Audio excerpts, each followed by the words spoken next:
Today we're on the Makah Reservation at the northwest tip of the United States, and we're going to be spending some time with Todd Standing. For those that don't know, can you tell us a little bit about yourself? I'm a full-time Sasquatch researcher. I made the movie called Discovering Bigfoot. I take people out and show them Sasquatch, and an intricate part of the discovery process that's happening. And my job is literally to train people and make people aware of this incredible discovery and the importance of it. And that's what the movie's about. That's why I wrote your Survivor Man. That's why I'm here with all these amazing people, the Makah people, Larry and Amelia, to expand this knowledge and put it out there, because literally who I am is I'm a conduit for the Sasquatch who's trying to communicate and make that brotherhood happen between humans and Sasquatch again. So that's entirely my job, 100%. So what inspired you to become part of the Bigfoot community? Well, I don't know if I'm part of the Bigfoot community because I'm very controversial, yeah. Right? When you have footage, people either say it's real or it's not. And if they say it's not, they say you're a liar, and then there's some friction, right? Yeah. So, but I'm very forgiving of that. There's really no denying the success I'm having. I take people out, I show them Sasquatch. My end result with anybody is you're fake, you're not real. Well, really, come out with me and I'll show you Sasquatch, and that's what I do. So that's, you know, I step in the ring, I get it done. I'm boots on the ground, out here working with people, making this discovery happen. I love this. I love nature. It's not even, people think it's Sasquatch. We're out here, we're learning about nature, we're learning about trees.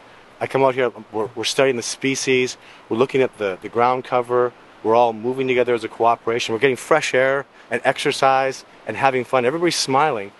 The Sasquatch are the ultimate species in nature. We're technologically advanced as humans, but they're the apex species in nature, and that's what they want. They want us to get back to nature and reconnect, because we're from nature. And we all want to be free and wild and live an amazing life, but you can't do that when you're domesticated. And when you watch your cell phone, you watch Instagram, when you sit at home and play video games, you're disconnecting yourself from the natural world, and that's very unhealthy. This is healthy, this is spirituality, this is getting your body back in tune. So how does your search begin? Do you look at like Google Maps or something and say this looks like a good spot to go searching, or is it more of an intuitive process? It's absolutely the number one thing. The number one reason the great men of the past, like my mentor and PhD John Benernagel, wildlife biologist, did not finish the discovery is because he was all science, he was all books, and he was all about what you can map out and think. And he wasn't about intuition. He refused to do that because he thought that was bad science. Well, science has changed.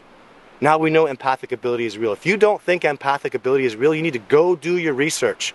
Psychic ability, mind speak, empathic ability is a fact. They teach it at universities. And that's part of the awakening, that's part of this discovery. It's intuition entirely. I've been doing things that are completely impossible for over 10 years now, because it's all about intuition. It's feeling the energy. It's feeling your inspiration. And if you've never felt that, you need to get back on track. You need to listen to what the universe is telling you, God or Buddha or whatever you want to call it, Allah. Find that inspiration, get back on track, and the truth will set you free 100%. So how can people find you on the internet? Oh, Todd Standing, YouTube, Instagram, Facebook. The movie is so important. Which movie is that? Discovering Bigfoot. The discovery of Bigfoot is happening. And you don't have a choice anymore. Scientists, people that are bucking, people that don't want this, you don't have a choice. The discovery's happening. It's actually done. We're just kind of sorting it out. These people here, some believers, a lot knowers, we already know, we've already made the discovery, and we're just telling the world about it. And anybody who's open to see what the truth is and really look at what you can't deny, you'll discover it too. So don't worry about science, don't worry about the governments, don't worry about, you know, politicians accepting this. Heck with them. Make the discovery yourself, figure out the truth for yourself, and grow from there. So are you working on any exciting projects right now? Yeah, the new documentary is coming out in a couple of months. There'll always be a new documentary every year. New discovery process, new equipment, new people coming out. I get, like, you know, Martha Stewart and Snoop Dogg want to do it. You know, Megan Fox wants to come out. I get these huge names. Joe Rogan's been calling me out. Joe, let's dance. I'm ready. Right? It's time. Let's go do the show. He's a stark, absolutely Sasquatch's manure, and it's crap. He swears about it. He thinks it's fake as F. Hey, Joe, don't take my word for it. You've been talking smack about me. You want to step in the ring? This is my ring, and I will show you a Sasquatch. I do it every time. Or no, I'll take you out, and the Sasquatch will show themselves to you, and then you can go tell the world, because that man has real power. He has a reach, and the Sasquatch want that. They want to awaken people And it's time. It's really time. I think Joe likes jujitsu too. He You guys does. might be able to roll a little bit. Oh, I would like that. I would love that. Yeah, that'd be great. Well, I think our group's getting antsy here. We better get a move in and Yep. go see if we can find something. You're guiding us. Let's go to the next Okay, spot. I'm ready. great. See.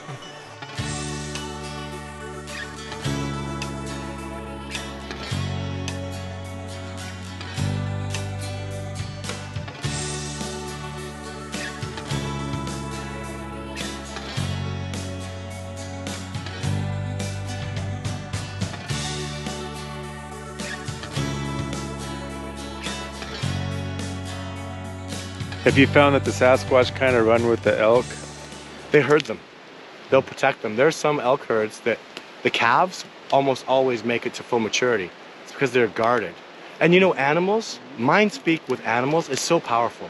That's been proven by Anna Bachman. She's incredible. What an amazing woman. She communicates with all these animals, and they communicate amongst themselves. The Sasquatch will literally, they don't have to, they'll leave their scent, and there'll be markings of smell that the other animals will notice. But a Sasquatch could just mind speak to a bear, get the hell out of here, and he'll just, he'll be gone. Like, oh God, a Sasquatch is gonna kick my ass, right? So they're totally a dominating species. And elk is like deer, they don't have big herds, and deer are small. Mm-hmm. A butcher will tell you it's the same amount of work to butcher a deer as it is an elk. You get twice the meat from an elk, right? So, and the Sasquatch know if they just take the young males who are tender or tasty, they won't really affect the population, right? So they're herders of elk. I've seen it in Montana, in Canada, in Idaho. It's really obvious. And biologists just ignore it. Something's weird about that herd. In Montana, this herd of 400, outfitters go there, man, it's gonna be Mardi Gras time. As soon as the hunters come out, they'll literally be set up the tents. Next day, Lewis and Clark National Forest, every elk. How'd they know to go there? They'll go like 40 miles to Lewis and Clark. The dudes are like following them, like, what the hell? Every elk right in there. Can't touch them now. You think elk know that? Because they don't. They have no idea. But the Sasquatch do. And outfitters go out of, that's why I went to Montana. These outfitters go out of business every year and they're so pissed.